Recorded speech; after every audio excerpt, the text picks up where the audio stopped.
1980s میں پاکستان میں Islamisation کا فیز آیا اور اس فیز کی وجہ سے اس حد تک ایکسٹریمزم اور شدت پسندی بڑھ گئی کہ وہ شدت پسندی آج بھی پاکستان میں آپ کو دکھائی دیتی ہے۔ پاکستان میں وہ جو ایکسٹریمزم کا فیز آیا اور وہ جو ایکسٹریمزم کے نارمز پروموٹ کیے گئے وہ کیے گئے تھے ایک ڈکٹیٹر کی طرف سے، اور اس ڈکٹیٹر کو پاکستانی عوام نے ظاہر ہے الیکٹ بھی نہیں کیا تھا۔ لیکن اسی طرح کے ہی ایکسٹریمزم ایک اور ساؤتھ ایشیا کی کنٹری ہے، وہاں پر آپ کو نظر آ رہی ہے آج کل۔ وہاں پر شدت پسندی بڑھ رہی ہے، وہاں پر ڈویژن بڑھ رہی ہے، وہاں پر میجورٹیرینزم بڑھ رہی ہے۔ لیکن یہاں پر میں آپ کو یہ بتاتا چلوں کہ اس بار جس ضیاء الحق کی میں بات کر رہا ہوں اس ضیاء الحق کو خود الیکٹ کیا گیا لوگوں کی طرف سے، اور وہ ضیاء الحق ہے نریندرا مودی۔ مودی بالکل وہی نارمز، وہی ویلیوز، وہی ایکسٹریمزم، وہی میجورٹیرینزم، وہی ڈویژن، وہی ایکسکلوژن، وہی مائنورٹی کے رائٹس کو پامال کرنا، یہ ساری چیزیں مودی کی گورنمنٹ میں ایگزسٹ کرتی ہیں، جو کہ بیسیکلی ایک ڈکٹیٹر کی گورنمنٹ میں ایگزسٹ کیا کرتی تھی۔ جیسے میں نے بتایا کہ پاکستانی عوام، پاکستانی نیشن، آل دو ان کے بارے میں کہا جاتا ہے، ڈفرینٹ بکس لکھی جاتی ہیں پاکستانی نیشن کے اوپر، یہ ہارڈ کنٹری ہے، یہ ایکسٹریمسٹ کنٹری ہے، لیکن اس ایکسٹریمسٹ کنٹری نے کبھی کسی ریلیجس جماعت کے بندے کو پرائم منسٹر نہیں بنایا، کبھی کسی ریلیجس جماعت کے یا پھر ایکسٹریمسٹ کائنڈ آف پرسن کو جس کا ورلڈ ویو نیرو ہے اس کو الیکٹ نہیں کیا، کہ اتنے بڑے عہدے کے اوپر ایٹ لیسٹ اس کو الیکٹ نہیں کیا۔ لیکن انڈیا جو کہ خود کو پورٹرے کرتا ہے کہ وہ ایک سیکولر اسٹیٹ ہے، جو کہ خود کو پورٹرے کرتا ہے کہ وہاں پر انکلوژن ہے، لیکن حقیقت میں وہاں پہ انکلوژن نہیں بلکہ ایکسکلوژن ہے۔ ضیاء الحق کے عراق کی بات کریں تو 1977 سے 1988 تک ضیاء کا عراق رہتا ہے، اور ضیاء کے عراق کے بارے میں حسین حقانی اپنی کتاب Pakistan between military and mosque میں لکھتے ہیں کہ Zia's Islamization was not just about religion, it was about political control. He used the mosque to control the street and in doing so he reshaped the Pakistan's identity. اور اسی طریقے سے اس بار India کی بھی آئیڈینٹی کو شیپ کیا جا رہا ہے، اور انڈیا کی آئیڈینٹی کو جو شیپ کر رہا ہے اس کا نام ہے نریندرا مودی۔ ضیاء نے کافی سارے ایکسٹریمسٹ اسٹیپس لیے، بلاسفیمی لاز ہیں، حدود آرڈیننسز ہیں، اسی طریقے سے مارجنلائزیشن ہے شیعائٹ کمیونٹی کی، اور اس کے علاوہ آپ یہ بھی کہہ سکتے ہو کہ باقی جو مینارٹیز تھیں ان کو بھی مارجنلائزڈ کیا گیا، نیگلیکٹ کیا گیا ضیاء کے راہ میں۔ جو پولیٹیکل اپوزیشن تھی ان کو بھی جیلوں میں ڈالا گیا، ٹارچر کیا گیا، کورٹس جو تھے اس ٹائم کے وہ مینیپولیٹ کیے گئے، سینسرشپ کا بھی ایشو رہا، میڈیا فریڈم اس ٹائم ایگزسٹ نہیں کرتی تھی، پبلک لیشنگز ہمارے سامنے آتی تھیں۔ یہ سارے جو نارمز میں نے آپ کے سامنے ڈسکس کیے ہیں، یہ سارے نارمز آج کل کے انڈیا میں ایگزسٹ کرتے ہیں۔ جی ہاں، وہی انڈیا جو کہ ایک سیکولر انڈیا ہوا کرتا تھا، لیکن اب جو انڈیا کی سیکولرزم ہے وہ ریٹریٹ کر رہی ہے، وہ ریورس ہو چکی ہے، اور ریورس ہوئی ہے بی جے پی کی وجہ سے۔ ریورس اس وجہ سے ہوئی ہے کہ پہلے انڈیا کلیم کرتا تھا کہ ہمارے ہاں کانسٹیٹیوشنل پلورلزم جو ہے وہ ایگزسٹ کرتا ہے، لیکن آج کل نہیں کرتا۔ ہندوتوا کی ایڈیالوجی، ہندو سپریمیسی کا جو خواب ہے یا پھر جو پالیسیز ہیں، انہوں نے جو سیکولرزم تھی اس کی وجہ سے وہ سیکولرزم ریٹریٹ ہونا شروع ہو گئی ہے۔ اگر آپ کو یہ لگ رہا ہے کہ میں کوئی اس کو ایگزیجریٹ کر رہا ہوں کہ ضیاء اور مودی جو ہے یہ ڈیفرنٹ ہیں، تو یہ بالکل بھی ڈیفرنٹ نہیں ہے۔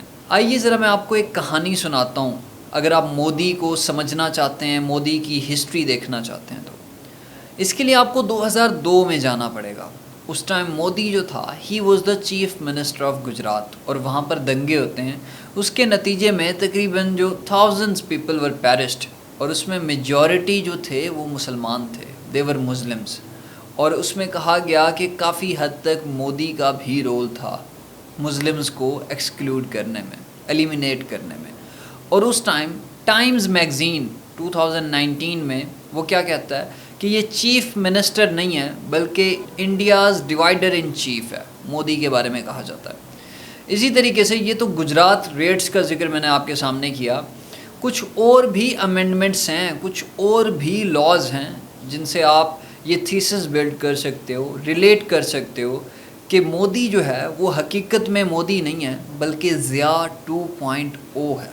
جیسا کہ سٹیزن شپ امینڈمنٹ ایکٹ، جس کے تحت مسلمز کو ایکسکلوڈ کیا گیا، مسلمز کو سٹیزن شپ نہیں دی جائے گی، یعنی کہ ان سے اسٹیٹ بھی چھین لی جائے گی۔ اور اس طرح کے ایکٹس، اس طرح کی امینڈمنٹس کبھی بھی، جس کو آپ کہتے ہو کہ وہ biggest democracy of the world ہے، وہ کبھی بھی اس طرح کے سٹیپس جو ہے وہ نہیں لیتا۔ اچھا آگے چلتے ہیں۔ پھر ریووکیشن آف آرٹیکل 370، یہ بھی مودی کا کارنامہ ہے، جس کے تحت انہوں نے اسپیشل سٹیٹس جو تھا کشمیر کا وہ ختم کر دیا۔ کشمیر میں ڈیموگرافک چینجز کیں، نہ صرف ڈیموگرافک چینجز کیں بلکہ اس حد تک ڈیموگرافک چینجز کیں کہ لوگوں کو ڈومیسائل ایشو کرنا شروع کر دیا۔ وہاں پر کشمیر میں پراپرٹی رائٹس دے دیے باہر کے لوگوں کو، اور وہاں پر جو کشمیری آپ کے آئیڈیاز کو اپوز کر رہے تھے ان کو آپ نے غدار کنسیڈر کرنا شروع کر دیا۔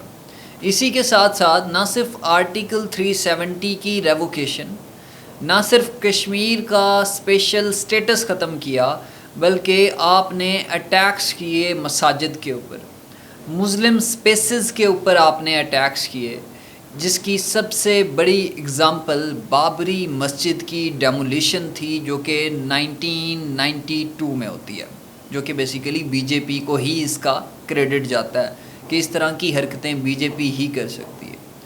بلڈوزر جسٹس کا کنسیپٹ بھی آپ کی ہی گورنمنٹ نے دیا، سو اس وجہ سے آپ اس کو ضیاء 2.0 کہہ سکتے ہو۔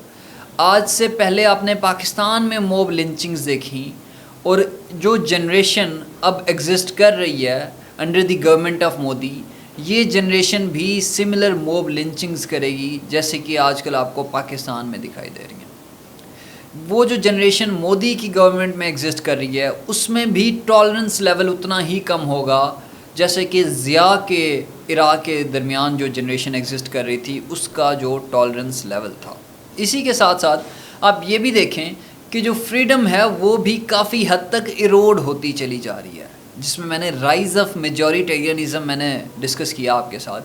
آپ ضیاء کو دیکھتے ہو تو اس نے ری رائٹ کروائی تھیں کتابیں، آئیڈیاز ری رائٹ کرائے تھے، جہادسٹ ایڈیالوجیز پڑھائیں، اور اسی کے ساتھ ساتھ جو ومن ہیں ان کو مارجنلائز کیا تھا، اور عورتوں کے حقوق جو ہے وہ اس نے نہیں دیے تھے، بلکہ حدود آرڈیننس، ایسے آرڈیننس جو کہ عورتوں کے لیے خطرناک ثابت ہو سکتے تھے، وہ آرڈیننس پاس کیے تھے۔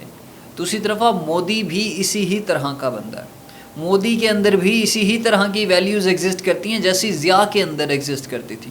جیسے کہ مودی بھی پرموٹ کرتا ہے ہندی، ہندو، ہندوستان، وہاں پہ اگر لینگویج کی بات کریں تو کشمیر جیسے ریجن میں آپ نے ہندی پرموٹ کرنا شروع کر دی جب سے آپ نے آٹونمس اسٹیٹس کشمیر کا جو ہے وہ ختم کیا۔ کلچرل ڈائیورسٹی جو کہ ایگزسٹ کرتی تھی انڈیا میں وہ آج کل نہیں کرتی۔ Credit goes to B J P government. Women rights activist جو ہیں جیسے کہ بلقیس بانو ہے، she is continue to suffer just because کہ آپ نے اس کو جسٹس ڈیلیور نہیں کی۔ اسی طریقے سے باقی جو لوگ ہیں، فریڈم ہے وہ سیریسلی کمپرومائزڈ ہے۔ اور یہاں پر وہ ایک کوٹیشن بھی ہے کہ انڈیا کے بارے میں، انڈیا کی ہی آتھر ہیں رومیلا تھاپڑ، وہ کیا کہتی ہیں کہ we are witnessing not just a change in the government but a change in the very nature of Indian state from a secular republic to an ethno nationalist project. یعنی کہ آپ ایک ایتھنو نیشنلسٹ پروجیکٹ لے کر آئے ہو، اور اس project کا نام ہے ہندوتوا۔ اس پروجیکٹ کو آپ نے پروموٹ کرنا ہے، یعنی کہ بی جے پی نے اس پروجیکٹ کو جو ہے وہ پروموٹ کرنا ہے۔ یہیں پر داستان ختم نہیں ہوتی، ان دونوں کے درمیان جو سملیرٹیز ہیں وہ آگے بھی کنٹینیو کرتی ہیں، یعنی کہ سپریشن آف پولیٹیکل ڈسینٹ۔ یہی چیزیں تو ضیاء کے راہ میں بھی تھیں۔ ضیاء نے جب مارشل لاء لگایا تھا تو اس نے بھی تو ٹارچر، اریسٹ کے نارمز جو ہے پروموٹ کیے تھے۔ وہ بھی تو یہی کہتا تھا کہ the truth is what the regime say it is۔ اس نے بھی تو ڈس اپیرنس کی داستان جو ہے پاکستان میں لانچ کی تھی، اور وہی چیزیں آج کل کے انڈیا میں ایگزسٹ کر رہی ہیں۔ انڈیا کا جو میڈیا ہے وہ کنٹرولڈ ہے، جو جرنلسٹ ہیں جو کریٹیکل ہیں ٹورڈز بی جے پی ان کو اٹھا لیا جاتا ہے، ان کی کریکٹر اسیسینیشن کرائی جاتی ہے، ان کی ٹرولنگ کرائی جاتی ہے، جو این جی اوز ہیں ان کی ہراسمنٹ کی جاتی ہے، جو انڈیپینڈنٹ میڈیا ہے جیسے بی بی سی جیسے جو چینلز ہیں ان کو بین کر دیا جاتا ہے. کراس بارڈر نیریٹو یعنی کہ پاکستان کی طرف سے بھی کافی سارے چینلز تھے جن کو آپ نے بین کر دیا. ہیومن رائٹس گروپس جو ہیں وہ کنسرن کا اظہار کرتے ہیں، یعنی کہ ایمنسٹی انٹرنیشنل جو ہے وہ بھی آپ کو کنڈیم کرتی ہے. ابھی ریسنٹلی بھی آپ نے علی محمود آباد جو کہ اشوکا یونیورسٹی میں پروفیسر تھے پولیٹیکل سائنس کے، ان کو بھی آپ نے اٹھا لیا، ان کے اوپر بھی آپ نے فریڈولنٹ چارجز لگائے کیونکہ وہ کریٹیکل تھے آپ کی گورنمنٹ کے، کیونکہ وہ کریٹیکل تھے آپریشن سندور کو لے کے، کیونکہ وہ کریٹیکل تھے کہ آپ مسلمانوں کے جو گھر ڈیمالش کر رہے تھے، جو تباہ کر رہے تھے، جو ایئر بامبنگ آپ کر رہے تھے کشمیریوں کے گھروں کے اوپر، جو آپ نے کلیکٹیو پنشمنٹ کا سلسلہ شروع کیا تھا، اس کے وہ کریٹیکل تھے تو آپ نے ان کو بھی اریسٹ کر لیا. اسی کے ساتھ ساتھ جو کلچرل ہوموجنائزیشن تھی، جو لینگویج پالیٹکس تھی، وہ ضیاء بھی پرموٹ کرتا تھا. ضیاء 2.0 یعنی کہ مودی بھی پرموٹ کرتا ہے. آپ سنسکرٹائزڈ کر رہے ہو ہندی کو، ٹھیک ہے، سنسکرت کو پرموٹ کر رہے ہو، آپ پورے کے انڈین کلچر کو چینج کرنا چاہ رہے ہو. انڈیا میں آپ one culture, one language, one religion کی پالیسی لے کر آنا چاہ رہے ہو، جو کہ بیسیکلی انڈیا ان آئیڈیاز کے ساتھ بالکل ایلین تھا. انڈیا کو ان آئیڈیاز کا نہیں پتہ تھا. انڈیا بلیو کرتا تھا انکلوژن کے اوپر، مگر آپ نے کیا پرموٹ کیا؟ آپ نے تو ایک کلچر، اپنا ہندوتوا کلچر امپوز کرنا شروع کر دیا اس انڈیا کے اوپر جہاں پر کرسچینٹی بھی موجود ہے، اس انڈیا کے اوپر جہاں پر مسلمز بھی موجود ہیں. سو یہاں سے آپ اندازہ لگا لیں کہ آپ کلچر کے لیے بھی تھریٹ ہو، جیسے ضیاء بھی تھریٹ تھا کلچر کے لیے. اور یہ جو سملیرٹیز میں نے آپ کے ساتھ ڈسکس کی ہیں، اس سے آپ یہ تھیسس بلڈ کر سکتے ہو کہ India is moving towards extremism. آلدو tolerance exist کرتی تھی انڈیا میں، لیکن اب وہ ٹالرنس چینج ہو چکی ہے اور وہ ٹالرنس اب ایکسٹریمزم میں کنورٹ ہو چکی ہے. تو یہ تھی ہماری آج کی ویڈیو. آپ سے ملاقات ہوگی اگلی ویڈیو میں.